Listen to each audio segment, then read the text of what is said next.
नमस्कार। देश के सबसे पसंदीदा डिबेट शो राष्ट्रवाद में आपका स्वागत है। मैं हूं सुशांत सिन्हा। राष्ट्रवाद यानी देश से बढ़कर कुछ नहीं। और आज जब बात देश की तो बात चुनावों में फ्री वाली खतरनाक पॉलिटिक्स की। चुनावों में फ्री का वादा कर वोट बटोरने की कोशिश करने वाले सियासतदानों को आज सुप्रीम कोर्ट से झटका लगा। सुप्रीम कोर्ट ने रेवड़ी कल्चर पर कड़ी टिप्पणी की। रेवड़ी कल्चर यानी जो फ्री वाला सिस्टम चल रहा है, उस रेवड़ी कल्चर पर सुनवाई के दौरान सुप्रीम कोर्ट ने कहा कि चुनाव से पहले फ्री वाली सियासत गंभीर मुद्दा है। चुनाव आयोग और सरकार इससे पल्ला नहीं झाड़ सकते। चुनाव आयोग सरकार इस पर रोक लगाने पर विचार करे। रेवड़ी कल्चर से निपटने के लिए एक विशेषज्ञों का निकाय बने और निकाय में केंद्र, विपक्षी दल, चुनाव आयोग, नीति आयोग शामिल। आरबीआई और दूसरे हितधारक भी पैनल में शामिल हों। यह मुद्दा सीधे देश की इकोनॉमी पर असर डालता है। कोर्ट ने 1 हफ्ते के भीतर विशेषज्ञ निकाय के लिए प्रस्ताव मांगा। जनहित याचिका पर 11 अगस्त को अब अगली सुनवाई होगी। सरकारों के पास इतना पैसा नहीं है कि वो जो कर्जा लिए हैं उसका ब्याज भी दे सकें। वो ब्याज भी नहीं दे रहे हैं। कर्जा लिए जा रहे हैं, कर्जा बढ़ता जा रहा है, ब्याज भी नहीं दे पा रहे हैं। ये सिचुएशन है। इसके बावजूद कोई कलर टीवी का वादा कर रहा है, कोई लैपटॉप का वादा करता है, कोई स्मार्टफोन का वादा करता है, कोई मंगलसूत्र का वादा करता है, कोई वॉशिंग मशीन की बात करता है, कोई कुछ करता है। इस मामले में NITI Aayog, finance commission, law commission, election commission सबकी ओपिनियन आनी चाहिए। सीएजी की भी ओपिनियन आना चाहिए। तो सुप्रीम कोर्ट ने आज केंद्र सरकार को कहा है कि आप 1 सप्ताह के अंदर सबकी ओपिनियन लेके हमें बताइए इस पर आप क्या करना चाहते हैं। सॉलिसिटर जनरल तुषार मेहता जी ने भी मेरी पीआईएल का स्वीकार किया। उन्होंने कहा कि हाँ, ये मामला बहुत गंभीर है, इस पर गंभीरता के साथ चर्चा होनी चाहिए और ये जो मुफ्तखोरी है या मुफ्त की रेवड़ी है, इस पर रोक लगाना बहुत ज़रूरी है।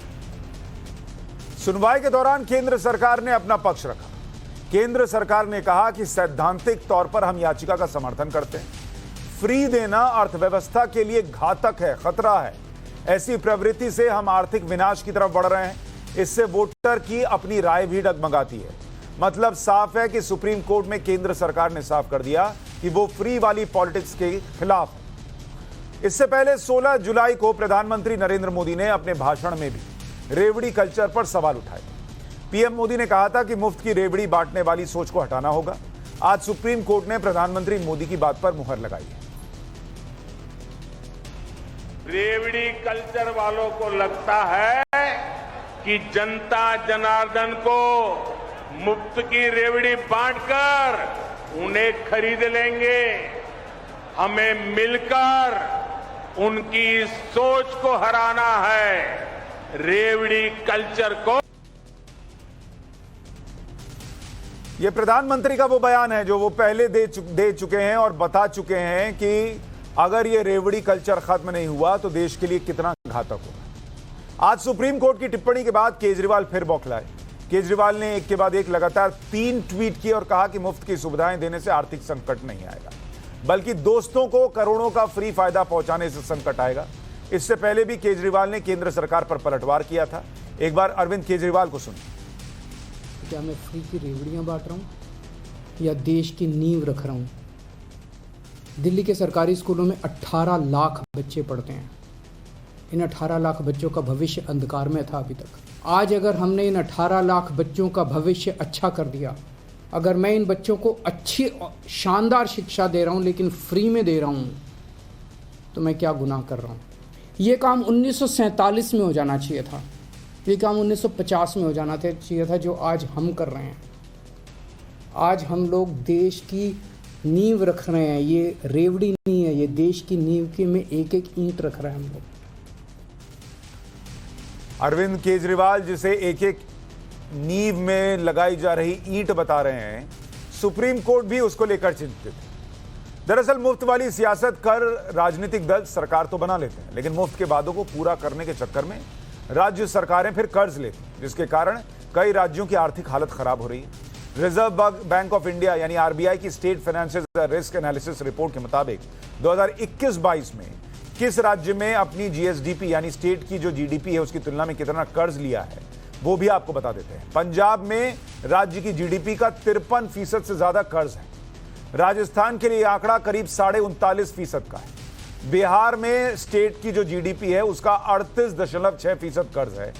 केरल में 37% कर्जा है। उत्तर प्रदेश में करीब 35% है। बंगाल में 34.5% है, झारखंड में 33% है, आंध्र प्रदेश में 32.5% है, मध्य प्रदेश में 31.3% है, हरियाणा में 30% से कम है थोड़ा। यानी एक राज्य की बात नहीं, एक पार्टी की बात नहीं, लेकिन जो कर्ज है वो राज्यों पर बढ़ रहा है। और इसलिए आरबीआई की रिपोर्ट ये भी कहती है कि अगर ये सिस्टम नहीं रुका तो देश के लिए बहुत घातक हो जाएगा। जो लोग आज कह रहे हैं श्रीलंका बन जाएगा, आज तो हालात नहीं है, लेकिन राज्यों की हालत नहीं सुधरी तो श्रीलंका जैसे हालात कुछ राज्यों के जरूर हो सकते हैं। ये राज्य अपनी कुल कमाई के लगभग 1/3 कर्जे में है, यानी जितना कमाते हैं उसका 1/3 कर्ज है। भारी कर्ज में डूबे इन राज्यों पर देश का कितना पैसा खर्च होता है वो भी आपको जानना चाहिए, जिसका जिक्र आरबीआई की रिपोर्ट में किया गया है। देश के कुल खर्च का 50% हिस्सा 10 राज्यों पर खर्च होता है। देश के 1/3 राज्यों पर 50% खर्च होता है। रिजर्व बैंक की यह रिपोर्ट 2021-22 की है और उस समय पंजाब विधानसभा के चुनाव हालांकि नहीं हुए। एक तरफ कर्ज है, फिर उस पर ब्याज देने में भी सरकारी खजाने का पैसा चला जाता है, जिससे विकास के कामों के लिए सरकारी खजाने में पैसा नहीं बचता। आरबीआई ने अपनी रिपोर्ट में इस पर भी चिंता जताई है, क्योंकि पंजाब में विकास के लिए 100 रुपए में सिर्फ 6.25 रुपए बचते हैं। केरल में 100 रुपए में से 8 रुपया 20 पैसा विकास के लिए बचता है। पश्चिम बंगाल में विकास के लिए 100 रुपए में से 10 रुपया 30 पैसा बच पाता है। राजस्थान में विकास के लिए 100 रुपए में से 10 रुपए 60 पैसा और आंध्र प्रदेश में 100 रुपए में से 11 रुपया 36 पैसा ही बचता है विकास के काम में लगाने के लिए। 2 दिन पहले पीएम मोदी ने बताया था कि कैसे राज्य सरकारों पर बिजली कंपनियों का लाखों रुपया बकाया है। सरकारें अपने कार्यकाल में कर्ज तो लेती हैं, जिसका असर देश की आर्थिक हालत पर पड़ता है। ऐसे में आज के सवाल हैं कि क्या नरेंद्र मोदी की पहल पर सुप्रीम कोर्ट की मोहर लगेगी?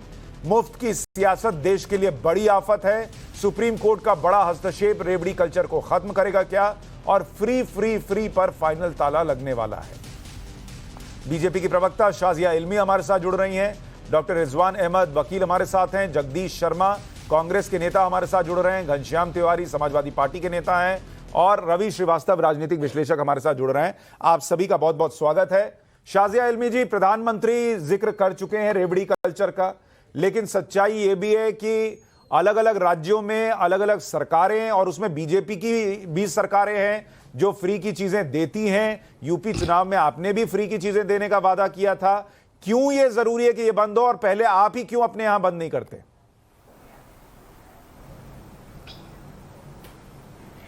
देखिए, फ्री की चीजें देना और बजट के तहत एक एलोकेशन करना, देखकर हिसाब किताब देश का क्या है। आप अगर देखेंगे बजट में हमारे किस तरह के प्रावधान किए गए हैं और उसके हिसाब से आप लेखा जोखा करते हैं। इसीलिए ये पहली बार ऐसा हुआ है केंद्र सरकार द्वारा कि बहुत ही मुश्किल फैसले लिए गए हैं। इनकम टैक्स में कटौती नहीं हुई, बहुत से लोग जो है कम नहीं हुआ किसी भी तरह से। लोग कहते रहे क्यों? क्योंकि बहुत से और लोगों का ख्याल रखना था। पेट्रोल डीजल के आपने दाम देखे, उसको लेकर कितना ज्यादा आलोचना हुई। क्यों? क्योंकि 84 करोड़ लोगों को पूरे कोविड महामारी में और अभी तक जब हम देख रहे हैं कितने पेट्रोल डीजल के प्राइसेस बढ़े भी हैं और उसकी वजह से कितना इन्फ्लेशनरी मूड है, पूरा मुद्रास्फीति की जो स्तर है कितना बड़ा हुआ है हम देख रहे हैं। उसके बावजूद जो है हम लोग उन गरीब लोगों की मदद भी कर पा रहे हैं। तो बहुत सोच समझकर जो अपने हाथ में है उसके हिसाब से आप लोगों को कुछ दे सकते हैं।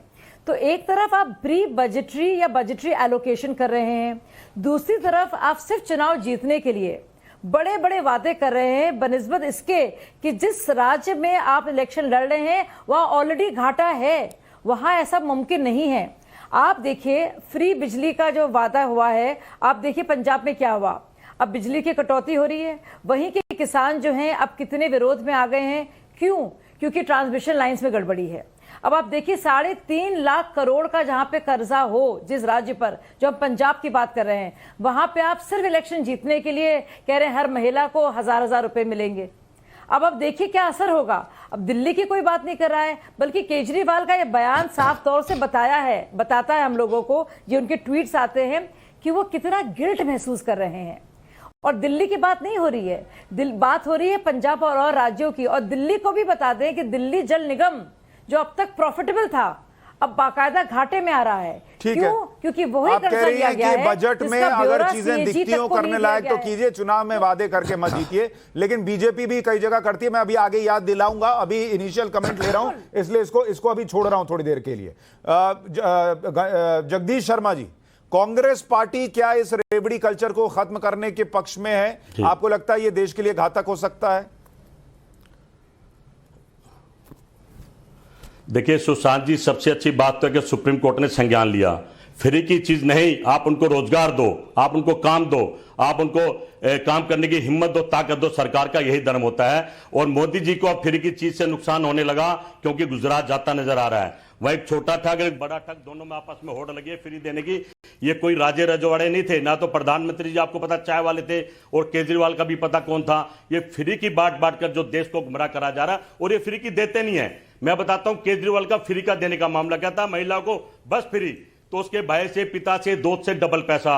और बिजली की जो बात करते हैं हर स्टेट में जा जाके आप बिजली के बिल देख लीजिए, हर आदमी 10 से 12 हजार रुपए बिल बच रहा है। फ्री कहीं नहीं है, सिर्फ झूठ बोलने के लिए फ्री है। इस फ्री का विरोध पूरे दल को, सबको करना चाहिए। जो दो राज्य जी दे रहा है दुरुस्त है, कम से कम समझ में आया। जगदीश जी, जो दो राज्य जो सबसे ज्यादा कर्जे में हैं अपनी स्टेट जीडीपी के मुकाबले में, 5 राज्य हैं, उसमें से जो 2 राज्य हैं, एक राजस्थान है जहां आपकी सरकार है, और एक पंजाब है जहां आपने अभी अभी ये सरकार छोड़ी है। केजरीवाल की तो अभी सरकार बनी है, उसके पहले पंजाब की जो गत की वो आपने की।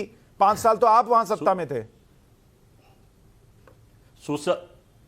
सुशांत जी, मुझे पता है कि आप ये सवाल जरूर उठाओगे। आप 2 राज्य की क्यों बात करते हैं? जिस राज्यों में भारतीय जनता पार्टी है, पूरे देश में भारतीय जनता पार्टी, आपको पता रुपया कहां चला गया है? माइनस में चला गया है। लोग हंस रहे हैं। हमारे देश के प्रधानमंत्री जी कहते थे उस देश का रुपया गिरता है जिसका प्रधानमंत्री निकम्मा हो। समझ में नहीं आता किसके लिए बोलते थे, सामने आ रहा है। और हालात देख लीजिए, देश बेचने की नौबत आ गई है, संस्थाएं बेचने की नौबत आ गई है। कहीं आपको लगता है कि प्रधानमंत्री जी ने जो देश से वादे किए थे, रोजगार देने से, महंगाई कम करने के, अरे भाई सर, मैं तो अभी स्टेट वाइज बात कर रहा हूं। किसान को वो प्रधानमंत्री कह रहे हैं रेवड़ी। आप अच्छा मुझे एक चीज बताइए, मैं इनिशियल कमेंट औरों से लूं। कांग्रेस चाहती है रेवड़ी कल्चर बंद हो? कांग्रेस का स्टैंड क्या है?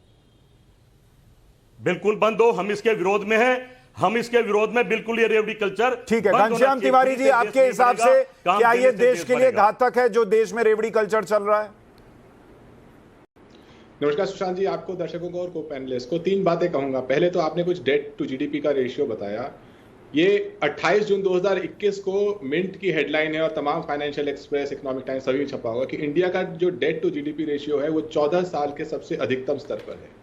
तो जो सरकार रेवड़ी कल्चर और इस तरह की खोखली बातें कर रही है, सबसे ज्यादा पिछले 14 साल में अगर किसी सरकार ने कर्जा लिया है, ऐसे समय में जब ये लोग अर्थव्यवस्था को तहस नहस कर चुके हैं, 2016 से ऐसी एक तिमाही नहीं है जहां पे अर्थव्यवस्था को इन्होंने लुढ़काया ना हो। उस समय यूक्रेन का युद्ध नहीं था, आज यूक्रेन का युद्ध का बहाना बनाते हैं।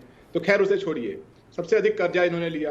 रेवड़ी कल्चर की बात करने वाले लोग जब सरकार बनाने के लिए डेस्परेट थे, तो उन्होंने कहा कि 2 करोड़ रोजगार देंगे। उन्होंने कहा काला धन लाएंगे, 100 दिन में ले आएंगे और सभी के अकाउंट में 15 लाख दिए जाएंगे। इस सरकार ने ऐसा कौन सा झूठ है जो बोला हो और उसके बाद उसके ऊपर सीनाजोरी नहीं की हो? चाहे वो 40 रुपए का पेट्रोल, क्या 40 रुपए का पेट्रोल है? क्या 40 रुपए पे डॉलर है? तो मैं ये इसलिए बता रहा हूं कि सरकार के खाने के दांत और हैं और दिखाने के दांत। पर घनश्याम जी, रोजगार देने का वादा करना रेवड़ी कल्चर नहीं है घनश्याम भाई। रेवड़ी कल्चर की जब आप बात करते हैं तो आप जब कह देते हैं कि हम सबको लैपटॉप देंगे, सबको मोबाइल देंगे, सबको 1000 रुपया दे देंगे, और जब सबको कहते हैं तब देश चिंतित होता है कि जिसको जरूरत है उसको मिले तो ठीक है, लेकिन जिसको जरूरत नहीं है उसको भी मिल रहा है।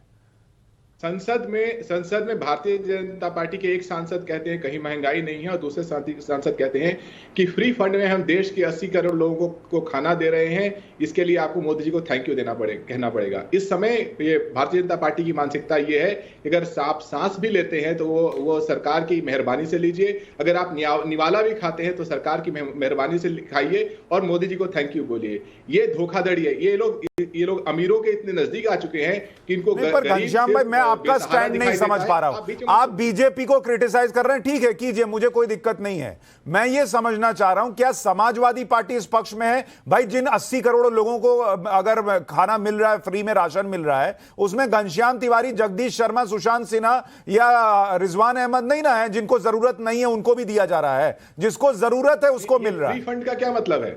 ये फ्री फंड का क्या मतलब है? अरे भाई, आपको फ्री क्या लगता फंड है का कि देश के 80 करोड़ नहीं, आप बीच में टोकिए मत। हाँ। ऐसे बहस नहीं होगी, आधे वाक्यों पे बहस नहीं होती है। नहीं, लेकिन आप मेरे किसी सवाल का जवाब नहीं दे रहे हैं। आप सिर्फ सरकार को क्रिटिसाइज कर रहे हैं या इस मुद्दे पे बहस कर रहे हैं, मुझे ये बताइए। शर्म आनी चाहिए निशिकांत दुबे को ये कहने के लिए कि देश के 80 करोड़ लोग फ्री फंड का खाना खा रहे हैं। ये देश टैक्स पेयर के पैसे से चलता है और हर कोई टैक्स देता है। जो एक पेंसिल रबर खरीदता है वो भी टैक्स देता है। और भारतीय जनता पार्टी की ये मानसिकता है कि इस देश का गरीब, इस देश का जो मध्यम वर्ग है वो आज देश के ऊपर बोझ बन गया है। क्योंकि ये लोग ऐसा सोचते हैं, इसीलिए इनको लगता है कि देश के मध्यम वर्ग के लिए जो कर रहे हैं, गरीब के लिए जो कर रहे हैं, अगर गरीब का बेटे के हाथ में लैपटॉप होगा तो वो बोझ है, वो रेवड़ी कल्चर है। और अगर जय शाह बीसीसीआई के अध्यक्ष बनेंगे तो बोझ नहीं है, वो उनकी उपलब्धि है।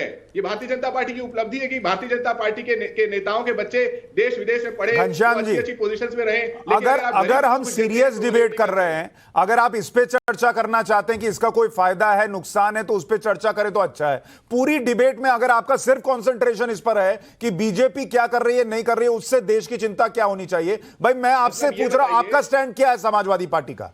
मतलब ये बताइए, आपका ये कहना कि प्रधानमंत्री जी के सुझाव पर सुप्रीम कोर्ट ने ये कहा है, ये सीरियस डिबेट है। और मेरा ये कहना कि प्रधानमंत्री जी झूठ बोलते हैं, वो रेवड़ी कल्चर कहते हैं, हाथी के दांत। अरे भाई, मैं तो प्रधानमंत्री का नाम ही नहीं ला रहा हूं, मैं तो सुप्रीम कोर्ट का नाम ला रहा हूं, मैं तो आरबीआई की रिपोर्ट का नाम ला रहा हूं। मैंने तो प्रधानमंत्री का नाम ही नहीं लिया, मैंने तो नाम ही नहीं लिया कि प्रधानमंत्री क्या कह रहे हैं, नहीं कह रहे हैं। नोट किया मैंने। अरे भाई, प्रधानमंत्री ने मुद्दा उठाया, मैंने ये थोड़ी कहा कि वही कह रहे हैं इसलिए हो जाना चाहिए।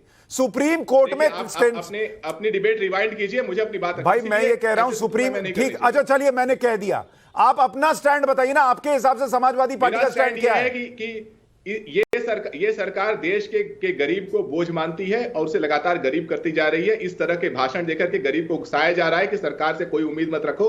और जो सुप्रीम कोर्ट का स्टैंड है उसका हम स्वागत कर सकते हैं, लेकिन इस सरकार की जो लोकतंत्र में विश्वास है उसके आधार पर यह सिर्फ एक एकेडमिक एक्सरसाइज रहेगा। यह सिर्फ गरीब को और बेसहारा करने की एक मुहिम बन के रह जाएगी। ठीक है, रिजवान अहमद, आपके हिसाब से क्या ये सरकार गरीबों को जो मिलना, एक मिनट आ रहा हूं शाजिया जी, एक इनिशियल कमेंट सबका हो जाए फिर आपको मौका दूंगा रिवर्ट करने का। क्या रिजवान अहमद, ये सरकार भाग रही है गरीबों के प्रति जो जिम्मेदारी है उससे, इसलिए ये रेवड़ी कल्चर खत्म करना चाहती है, या इसको चलते रहना देना चाहिए जैसा कुछ लोगों को लगता है?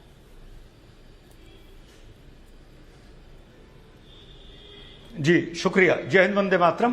पहली बात तो इस डिबेट में मुझे बुलाने के लिए बहुत बहुत शुक्रिया, बहुत अच्छा सब्जेक्ट है।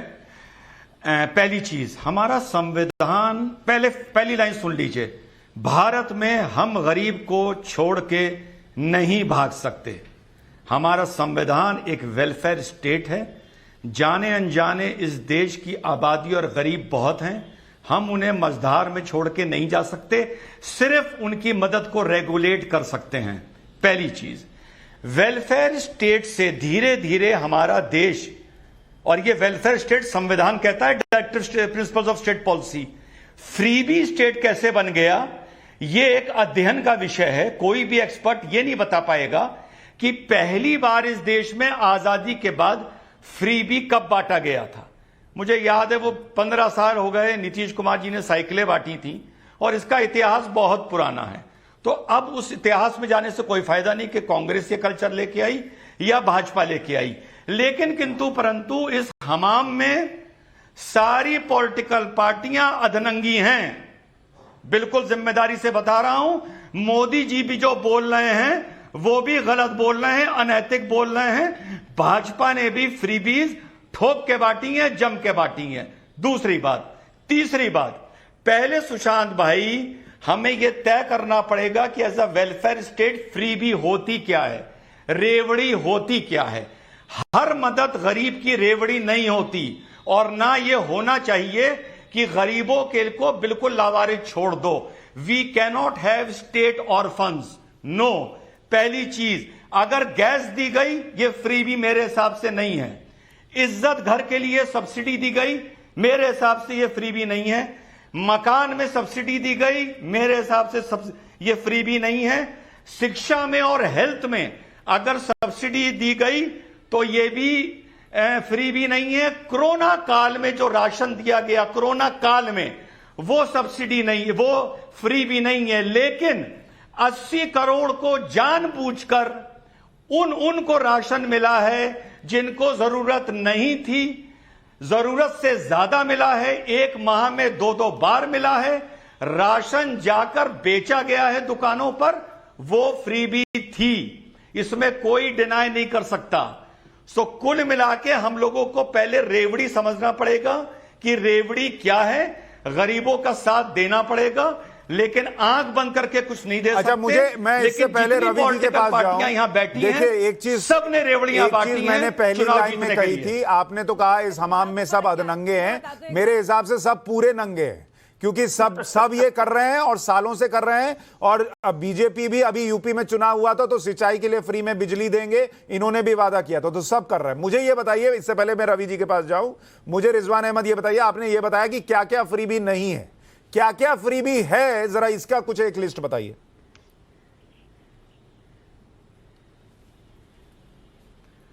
देखिए, मेरे हिसाब से तो साइकिल बंटना भी फ्री भी है, लैपटॉप भी जो अखिलेश यादव जी ने बांटा फ्री भी है, जो यहां पर लखनऊ के स्टेडियम में 80,000 लोगों को योगी जी ने आईपैड बांटे वो भी फ्री भी है। अरे साहब, भाजपा ने कहा 50 रुपए का कार्ड बनाओ, 500 रुपए महीना दूंगा। 100 रुपए का कार्ड बना, एक परिवार को 1-1 हजार रुपए दिया गया है। हां, कोरोना काल के 4-5 महीने वो जरूरी था, वो फ्री भी नहीं था, लेकिन उसको ओवर कर दिया गया। यहां तक खींच के ले आए कि 2022 का चुनाव खत्म हो जाए। उत्तर प्रदेश का जरूरत से ज्यादा बांटा गया और ज्यादा समय के लिए बांटा गया, तो एक वक्त के बाद जो अनाज जरूरत था वो फ्री भी हो गया। ठीक है, रवि श्रीवास्तव जी, ये फ्रीबी का नाम सुनते ही एक खास पॉलिटिकल पार्टी, और चूंकि उनके नेता भी तुरंत ट्विटर पर रिएक्ट कर देते तो ऐसा लगता है उन्हीं का जिक्र हो रहा है, लेकिन ये तो साउथ से लेकर नॉर्थ तक और ईस्ट से लेकर वेस्ट था, सब जगह सब पार्टीज कर रही हैं। आपको लग रहा है ये रुकना चाहिए या जो चीजें चल रही हैं चलते देना चाहिए? प्रशांत जी, पहली बात तो ये कि हम इस फ्रीबी की समस्या को 2 हिस्सों में बांट के बात करें। एक तो जो फ्रीबी है, जो ठीक चुनाव से पहले लोगों को प्रभावित करने के लिए दी जाती है, तरह तरह के तरीकों से दी जाती है। एक जिसे आप फ्रीबी कहते हैं या रेवड़ी कहते हैं, वो जो मूलभूत आदमी की जरूरतें हैं, बेसिक नीड्स जिनको बोलते हैं, जैसे पानी है, बिजली है, शिक्षा है, स्वास्थ्य है, ये चीजों के लिए अगर किसी गरीब को राहत दी जाती है तो वो फ्रीबी नहीं है, वो सुविधा है, क्योंकि वो गरीब को मिलना उसका हक है। और कौन सी, अब मैं आपको थोड़ा सा, एक लोगों ने 2 राज्यों की बात शुरू करी, दिल्ली और पंजाब। मैं बता दूं कि दिल्ली खास तौर से जो स्टेट सरप्लस बजट देती है, और उसने जो बिजली दी वो सबको फ्री नहीं दी, 200 यूनिट से ऊपर का चार्ज लगेगा। पानी दिया, 20,000 लीटर से ऊपर का चार्ज लगेगा और फुल रेट लगेगा। तो इसमें क्या गलत किया है? ये फ्री भी नहीं है, ये कंटिन्यू रहना चाहिए, ये जरूरत है। शिक्षा में फ्री भी देने की जरूरत है गरीबों को, तो स्वास्थ्य में जरूरत है, जो बुजुर्ग हैं, जो असहारा है, बेसहारा है, गरीब है, उनको देने की जरूरत है, वो फ्री भी नहीं है। ये फ्री भी है कि जो तमिलनाडु के अंदर वो मिक्सर बांटे जा रहे हैं या टीवी बांटे जा रहे हैं या लैपटॉप बांटे जा रहे हैं, वो फ्री भी है, वो प्रभावित करने के लिए नहीं। लेकिन रवि जी, स्टेट को अपना बजट काबू में रखना, रवि जी मुझे बात बताइए, रवि भाई, पंजाब जैसा स्टेट, सर, पंजाब जैसा स्टेट जो पहले ही बहुत कर्ज में डूबा हुआ है, जिसके मुख्यमंत्री को, सर, जिसके मुख्यमंत्री को चुनाव के नतीजे आने के बाद और शपथ लेने के बाद जाना पड़ा प्रधानमंत्री के पास कि हमको पैसा दीजिए, हमको राज्य की स्थिति सुधारनी है, उस राज्य में जाकर यह कहना कि 18 साल से ऊपर की हर लड़की को हम या हर महिला को हम 1,000 रुपया देंगे, 18 साल से ऊपर के हर को क्यों दीजिएगा? जिसका बाप पेजेरो में चल रहा है, जिसका बाप BMW में चल रहा है, जिसके घर वाले बंगले में रह रहे हैं, उनको 1,000 रुपया क्यों दीजिएगा? देखिए, पहली बात तो ये कि वो अभी तक जो फ्री बी जिसे आप कह रहे हैं वो अभी तक लागू नहीं हुई है। ये तो अपने आप में दूसरी बड़ी समस्या है, इलेक्ट्रिसिटी की बोल फ्री दिए भी और लागू नहीं है किए। क्यों कि स्टेट ने एक चीज के अंदर सिर्फ अपना रेवेन्यू 3 महीने में 15,000 से 21,000 करोड़ कर लिया है। आप भगवंत मान पे भरोसा रखिए, जो 3.5 लाख करोड़ कर्ज बता रहे हैं, पर रवि श्रीवास्तव जी, मैं तो यही कह रहा हूं ना, 1,000 रुपया देने का वादा कर दिया, करके देंगे। सर रवि भाई, 1,000 रुपया देने का वादा कर दिया, अभी तक आप खुद मान रहे हैं कि नहीं दे पा रहे हैं। तो ऐसा वादा ही क्यों करना? यही तो फ्रीबीज में आ रहा है सर। एक तो सबको क्यों देना और जो नहीं पूरा कर सकते वो क्यों कहना? देखिए, वो चीज जो है उसको पहले आप अमल में आने दीजिए तो पता लगेगा कि वो किसको मिलेगी, किसको नहीं मिलेगी। अरे यहाँ अरविंद केजरीवाल जी ने सर बता दिया था कि बुलेट ट्रेन का टिकट कितने में बिकेगा और उनको चुनाव के बाद कितना पैसा लगेगा ये नहीं पता था क्या रवि भाई? ये आप गलत डिफेंड कर रहे हैं। देखिए, थोड़ी देर हम लोग देश के नागरिक के तौर पे बात करें। शाजिया इल्मी, आप पर भी आरोप है, बीजेपी भी यही करती है। आपने फ्री में राशन दिया लेकिन भर भर के उनको भी दे दिया जिनको जरूरत नहीं थी। ये भी फ्रीबीज है। 3,000 रुपए गुजरात में उसको मिलेंगे जब तक। देखिए, अगर उन लोगों को मिला है, मुझे बोलने दीजिए भाई साहब, अगर उन लोगों को राशन मिला है जिनको नहीं मिलना चाहिए था तो जाहिर सी बात है उसको रेगुलेट करने में बहुत बड़ी गलती है और मुझे लगता है उसको ठीक करना चाहिए। उसकी मैं निंदा करती हूँ क्योंकि जाहिर है अनाज जो है, खासतौर से इन दिनों में जो महामारी के चलते बहुत से लोग जो है ना सिर्फ बेरोजगार हो गए हैं, तो जाहिर सी बात है वो उसके सबसे बड़े हकदार हैं। तो बहुत ही प्रेशियस है, बहुत ही बहुमूल्य है ये अनाज। तो जाहिर सी बात है वो ऐसे बंटना नहीं चाहिए और इस तरह से अमीर लोगों को या जो उसके हकदार नहीं है इसलिए उनको नहीं जाना चाहिए। रही बात रवि जी की, जो कि अनौपचारिक तौर पर आम आदमी पार्टी के प्रवक्ता हैं, मैं ये कहना चाहूंगी फ्रीबीज का अंतर और बाकी जो जरूरी चीजें हैं मूलभूत सुविधाओं से, तो देखिए जो देश में सरकारें क्यों होती हैं, सरकार का काम ही यही है, वेलफेयर स्टेट का काम ही यही है। तो पता नहीं क्यों कि वो इस तरह की सुविधाओं को, गरीबों को अच्छी जिंदगी दे। तो जाहिर सी बात है हमें कहने की भी जरूरत नहीं है, ये तो सरकार का काम है। और चाहे वो इज्जत घर हो, चाहे वो भूखने, मुझे बोलने दीजिए, मुझे बोलने दीजिए। रवि भाई आपको रिस्पॉन्ड करने का मौका दे दूंगा। वो तो काम है, रवि भाई मुझे बोलने दीजिए। नहीं, मैं खत्म करूंगी, रवि भाई मैं खत्म करूंगी, मैं खत्म कर लूं बात को। नहीं, आप बात, रवि भाई आपको मौका दूंगा रिस्पॉन्ड करने का। नहीं, मैं आपको नहीं बोलने दूंगी अगर आप मुझे बोलने नहीं देंगे। नहीं, आप लोग फ्री भी सुन के इतना पर्सनल क्यों हो जाते हैं? सिर्फ आपकी बात नहीं हो रही है, इनको भी पूछ रहा हूं। आप लोग भी शाजिया इल्मी सिंचाई के लिए फ्री में बिजली देंगे, क्यों फ्री में बिजली देंगे? आप क्यों इतना घबरा रहे हैं, मैं समझ सकती हूं। तो खैर मुझे बोलने दीजिए। मैं ये कह रही हूं तो सरकार इसलिए आती है, इसीलिए तो सरकार बनती है कि भाई गरीबों का भला हो और रेगुलेशन हो और भूखा जो है भूखा ना रहे। यही तो मकसद है, यही तो मकसद है। तो राजनीति का मतलब राज नहीं है, यही तो नीति है। तो ये तो लोक नीति ही यही है ना, तो और यही है राजनीति मेरे हिसाब से। तो हम कह भी नहीं रहे कि चाहे बिजली हो या पानी हो। पहली बार इसीलिए आपको समझ नहीं आ रही, मैं समझा देती हूँ। तो हम लोग फ्रीबी की बात इसीलिए कह रहे हैं। 1,000 रुपए आप अगर दे रहे हैं हर एक महिला को, दिल्ली बोलने तो दीजिए मुझे, मैं बात नहीं करनी भाई प्लीज। शाजिया इल्मी मुझे एक मिनट, शाजिया इल्मी मुझे आप फ्रीबीज की लिस्ट बताइए, क्या फ्रीबीज क्या है आपके हिसाब से, ये बताइए मुझे पहले। मैं बता सकती हूँ आपको, बताइए। जैसे मैं बता दूं आपको, दिल्ली में सब महिलाओं के लिए फ्री का टिकट बस का, चाहे वो अमीर हो चाहे वो गरीब हो। मर्दों के लिए चाहे वो गरीब भी हो उनके लिए फ्री का टिकट नहीं। पंजाब में जैसे कि चाहे वो अमीर किसान भी हो उनके लिए भी फ्री बिजली हो। चाहे आप देखिए पंजाब में हर 1,000 रुपए हर एक महिला के लिए उनको दिया जाए, चाहे वो अमीर हो या गरीब हो, चाहे वो अफोर्ड कर सकती हो या ना भी चाहती हो, तब भी उनको दिया जाएगा। अभी कह रहे हैं अमल नहीं हो रहा, अमल क्यों नहीं हो रहा? शाजिया इल्मी, क्या अमल करने लायक है? शाजिया इल्मी, क्या देश के ऐसे जयललिता जी का था अन्ना रसोई, सब किसान सम्मान निधि जो 6,000 रुपए जा रही है वो हर गरीब किसान को ही जा रही है। 2 हेक्टेयर तक की जिसकी जमीन है सबको तो उस 6,000 रुपए की जरूरत है पक्का? जी बिल्कुल। और जिसको जरूरत नहीं है, जैसे कि एलपीजी गैस है, हम लोग को जरूरत नहीं थी और हम लोग ने मना कर दिया। ये हमें सबको मिल रही थी सब्सिडी, लेकिन हम लोग ने लिख कर दिया और कितने और वो सब्सिडी का फायदा सिर्फ गरीबों को गया। ये सबसे पहली स्कीम पीएम जी ने इसके बारे में सोचा और कितनी शानदार और उपयोगी रही पूरे देश के लिए। शाजिया जी, अभी एलपीजी के संसद के पटल पर रिपोर्ट आई है, करीब 2.5 करोड़ लोगों ने अपना सिलेंडर रिफिल नहीं कराया है। अब आप तो कैसे मदद दे रही हैं आप? उज्ज्वला अरे तो 36 रुपए उसमें कम हुए ना, 36 4 रुपए दिन पहले आप ओवरऑल नहीं, आप देखिए बात को पलट रहे हैं। अब मैं कुछ और बात कर रही हूँ जी। अब आप देख रहे हैं, अगर आप देख रहे हैं, आपने जो सवाल पूछा मैंने उसका जवाब दिया, आपने फौरन सवाल दूसरा पूछ लिया, तो मैं आपको जवाब दे रही हूँ फ्रीबीज क्या है और बजट के तहत क्या है। इसी वजह से आप इन्फ्लेशन की बात कर रहे थे अभी भी घनश्याम जी मेरे दोस्त। अब घनश्याम आप देख रहे हैं, सब देशों को देखिए और हमारी देखिए, और दुनिया में फास्टेस्ट ग्रोइंग इकोनॉमी है। डिलॉइट को आप रिपोर्ट देखिए, आप तो बहुत फॉलो करते हैं, फास्टेस्ट ग्रोइंग इकोनॉमी माना जा रहा है पूरे वर्ल्ड में। सबसे बेहतर मुद्रास्फीति को कंट्रोल किया है तो भारत ने किया है। सब लोग पैसा फेंक रहे थे, नोट बनवा रहे थे, हम लोग ने टाइट रखा उसको और सिर्फ गरीबों को दिया ये पैसा। सिर्फ 84 करोड़ को मिला है ये घनश्याम पैसा। जी, आपके हिसाब से इनके हिसाब से बीजेपी कुछ भी फ्री भी नहीं बांट रही है, और जो बट जा रहा है उसमें सिस्टम का दोष है। अनाज जो है वो ज्यादा अगर उनको चला गया जिनको नहीं मिलना चाहिए था, उसमें सिस्टम की कमी है, लेकिन वो भी फ्रीबीज के खिलाफ है।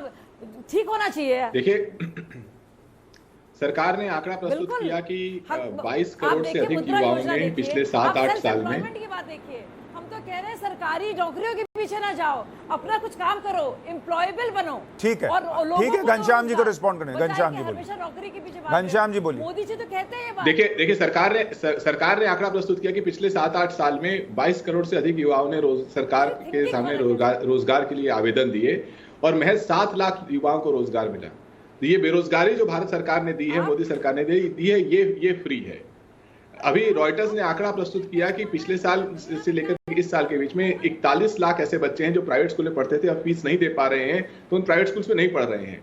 ये जो बच्चों का नाम कटाने की प्रक्रिया है, ये फ्री है। मुझे लगता है प्रधानमंत्री का एक राजनीतिक भाषण था, उस अगले दिन की हेडलाइन बना रेवड़ी कल्चर, लेकिन भारतीय जनता पार्टी स्वयं को ना गुड गवर्नेंस के रूप में डिफेंड कर सकती है कि उसने वाकई इस देश के गरीब के लिए कुछ किया हो, निम्न मध्यम वर्ग के लिए किया हो। आपका कोई भी दर्शक ही नहीं कह सकता कि उसके बच्चे की शिक्षा बेहतर हुई हो, रोजगार के अवसर बेहतर हुए हो, या इस सरकार की किसी एक स्कीम से, चाहे मुद्रा योजना हो या कोई और अन्य योजना हो, उसको वाकई फायदा पहुंचा हो।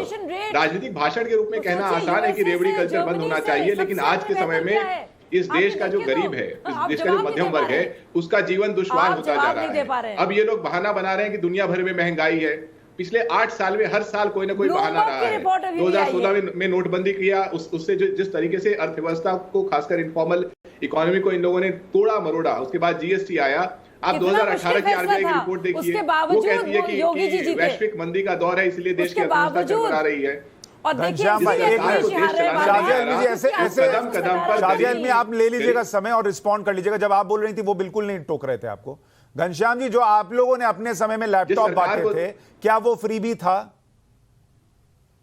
मुझे लगता है कि हमारे देश में कोई भी सरकार हो, उसका पहला जो गांधी जी का मूल मंत्र जो किताबों में, सीबीएसई की किताबों में लिखा रहता था, एनसीईआरटी की, कि आपको ये देखना चाहिए कि जो अंतिम कतार में, अंतिम पंक्ति में जो खड़ा है, चाहे वो बच्चा हो, बूढ़ा हो, महिला हो, उसके लिए आपकी सरकार क्या कर रही है। इस सरकार की तरह नहीं किया, उसको आपने लाइन में खड़ा कर दिया अपने ही पैसे के लिए, नोटबंदी की तरह, या उसको आपने इनफॉर्मल इकोनॉमी खत्म करने के नाम पे उसे तहस नहस कर दिया। उसके बच्चे को अगर लैपटॉप मिलता है तो उसके विकास की गाड़ी आगे बढ़ती है। उनमें से कई सारे बच्चे MIT और अनेक अन्य अच्छे इंस्टीट्यूट में पहुंचे उस लैपटॉप की वजह से। सरकार को यह देखना चाहिए कि उनके कौन से कदम, यहाँ पे किसी ने साइकिल स्कीम का जिक्र किया, उस समय मैं बिहार में था जब साइकिल स्कीम लॉन्च की गई। लंदन स्कूल ऑफ इकोनॉमिक्स और तमाम लोगों ने उस पर पेपर पब्लिश किया है कि किस तरीके से साइकिल स्कीम ने एक्चुअली महिला बच्चियों की मदद की स्कूल जाने में। तो हम सिर्फ ये कह के कि साइकिल नहीं, घनश्याम भाई, एक चीज को देखिए, एक चीज मैं रिपीट कर रहा हूं सर, आरबीआई की रिपोर्ट भी ये नहीं कहती कि गरीबों के लिए काम मत कीजिए, वो ये कहती है गरीब के लिए कीजिए। लेकिन यहां होता क्या है सर, साइकिल बटी तो उसको भी दे दिए जिसको जरूरत नहीं है, लैपटॉप बटी तो उसको भी दे दिए जिसको जरूरत नहीं है। और मैं आपको एक सच्चाई और बताता हूं सर, ये जो किसानों का कर्ज माफ किया जाता है साल दर साल, उसमें भी एक समस्या आती है। आप किसी बैंकिंग सेक्टर के आदमी से पूछ लीजिएगा, वो ये कहता है कि गरीब किसान तो भर नहीं पाता EMI, लेकिन कई ऐसे किसान जो भर सकते हैं वो चुपचाप दबाकर बैठे रहते हैं, क्योंकि उनको पता है एक पॉलिटिकल पार्टी कोई आएगी और वो कहेगी कि हम किसान का कर्जा माफ करेंगे, उसमें मेरा भी हो जाएगा। तो ये समस्या है, बेहतर टारगेटिंग कीजिए। ये समस्या जो सिस्टम का नाजायज फायदा उठा रहा है आज के समय में, जब इस सरकार को पता है आपके मोबाइल पे क्या चल रहा है, वो सरकार ये टारगेट नहीं कर सकती कि अभी तो आपने जजमेंट दे दिया सर, अभी पैकेजेस पे आने दीजिए। रिजवान अहमद बोलिए। जगदीश भाई आ रहा हूं आपके पास। रिजवान अहमद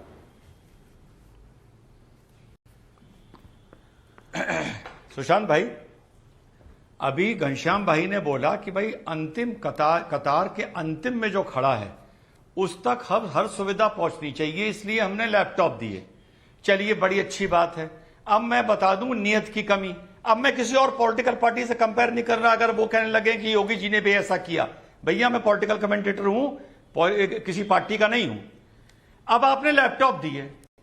अब भाई ये बताओ, लैपटॉप खोलते ही अखिलेश यादव क्यों चमकने लगते थे? फिर उसमें अगर मदद करनी थी तो दे देते लैपटॉप, भारत का झंडा लगा देते।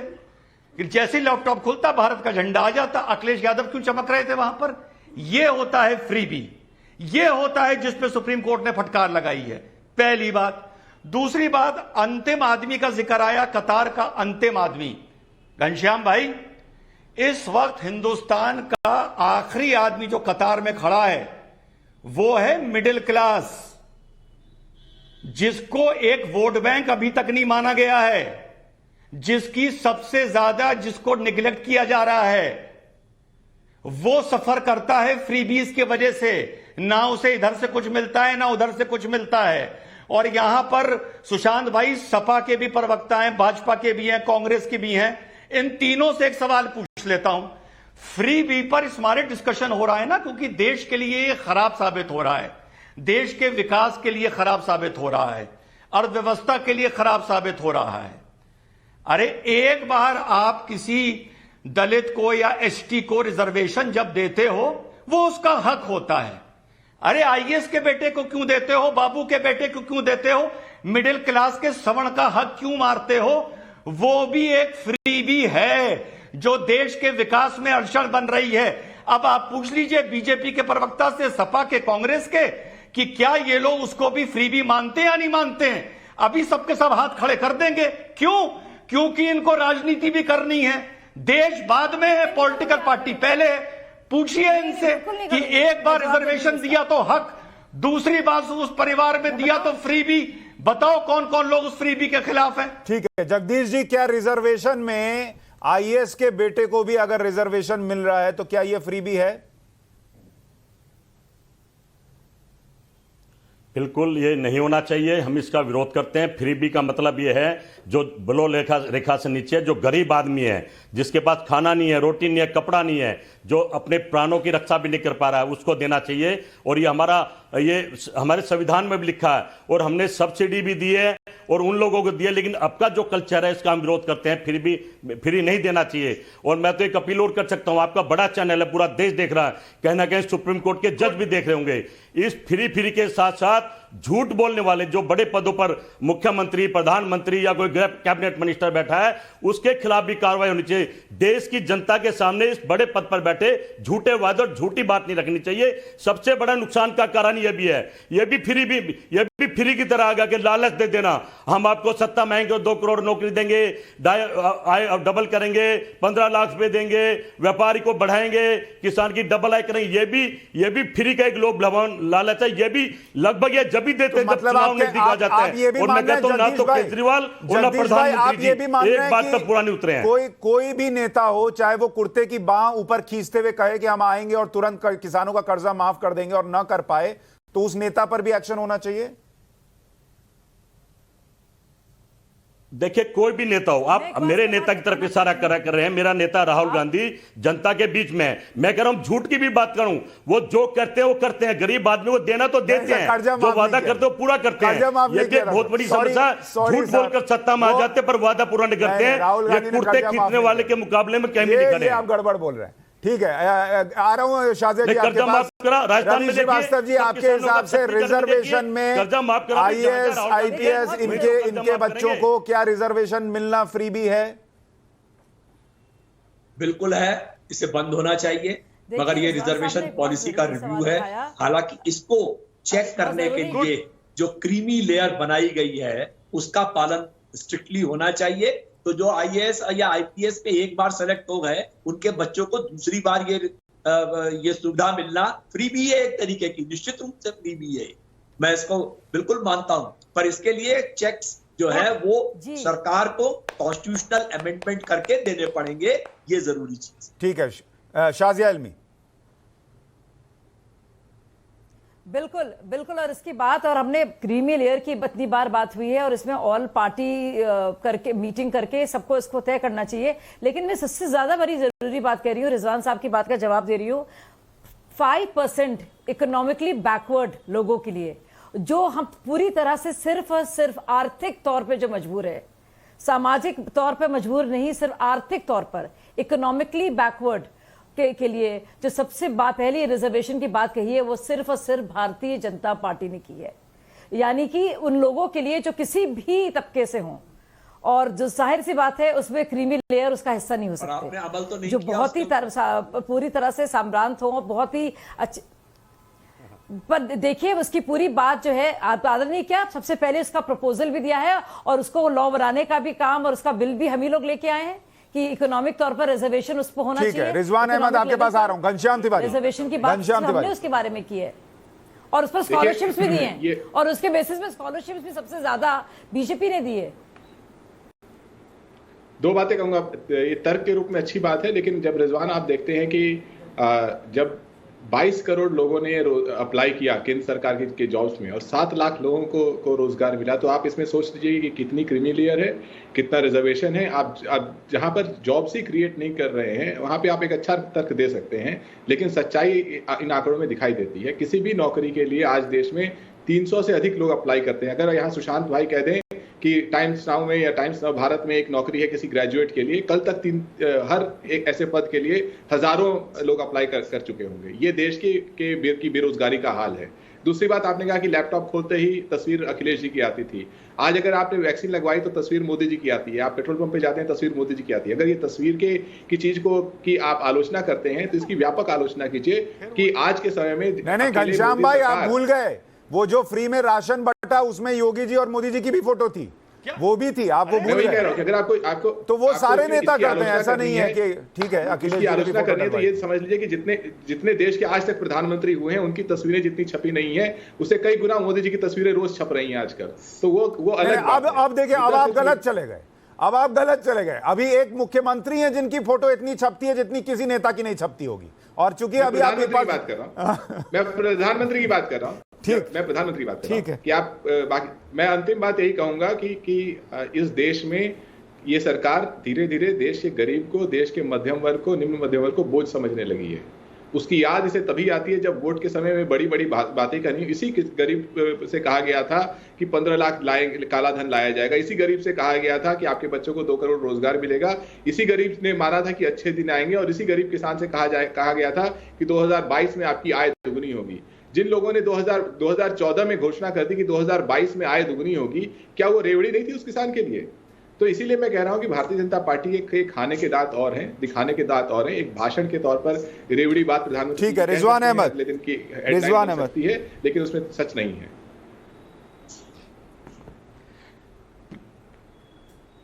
पहली चीज सुशांत भाई, शायद ऑडियो भाई तक, घनश्याम भाई तक ना पहुंचा हो।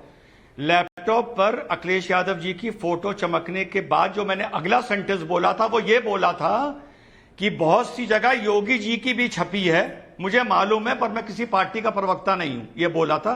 शायद वो सुन नहीं पाए। पहली चीज, शाजिया ने बिल्कुल सही बात कही कि इस सरकार ने पहली बार जो किसी भी वर्ग से हैं, जनरल वर्ग से, और वो गरीबी रेखा के नीचे हैं, उनको 5-7% रिजर्वेशन देने का कवायद चल रही है। बहुत अच्छी बात है, मान लिया।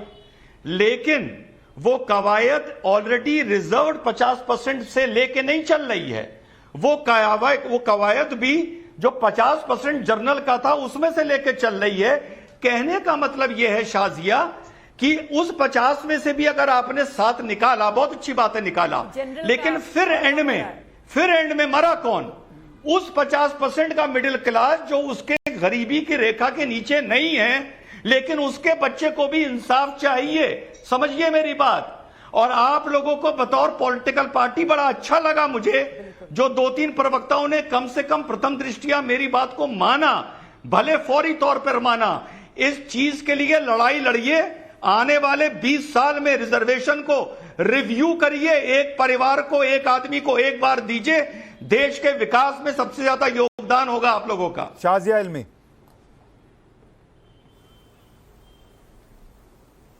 नहीं, देखिए, रिव्यू के लिए जब मंडल कमीशन भी इम्प्लीमेंट हुआ था तो उसके बारे में बहुत बात कही गई थी और ये पूरे प्रोविजंस थे और हम लोग ने बहुत डिटेल में इसको पढ़ा भी है, मतलब मैंने खुद, और मुझे लगता है। लेकिन अगर आप देखेंगे लगातार, कम से कम मैं अपनी पार्टी और अपनी पार्टी गवर्नमेंट्स के बारे में कह सकती हूँ कि लगातार जो खासतौर से अंत्योदय की बात, हमें अच्छा लगा, घनश्याम जी अंत्योदय की बात कर रहे थे, बहुत अच्छा लगा मुझे सुनकर कि समाजवाद और अंत्योदय में कोई फर्क भी नहीं है, क्योंकि और सबका काम एक ही है, वेलफेयर, ज़्यादा से ज़्यादा लोगों का फ़ायदा हो, ज़्यादा से ज़्यादा लोगों के घर में खुशहाली हो, तो वो सब लोग का मकसद एक ही है। तो अगर उस दायरे में आप देखेंगे तो आप देखेंगे सरकार में, चाहे वो हमारे आदिवासी भाई हों, चाहे वो हमारे बैकवर्ड क्लासेस हों सोशली और इकोनॉमिकली, और ख़ास तौर से आप गरीबी को अगर आप देखेंगे तो एक्सट्रीम हंगर का जो इंडेक्स है बहुत कम हुआ है। पॉवर्टी रेखा को आप देखेंगे तो बहुत ज़्यादा लोग उससे निकल कर आए हैं। और अगर आप देखेंगे पूरे विश्व के हालात और उसमें भारत को आप देखेंगे तो अब इन हालात में भी भारत फास्टेस्ट ग्रोइंग इकॉनमी है, इन्फ्लेशन सबसे कम यहाँ पे है, तो कुछ ना कुछ सही हुआ है।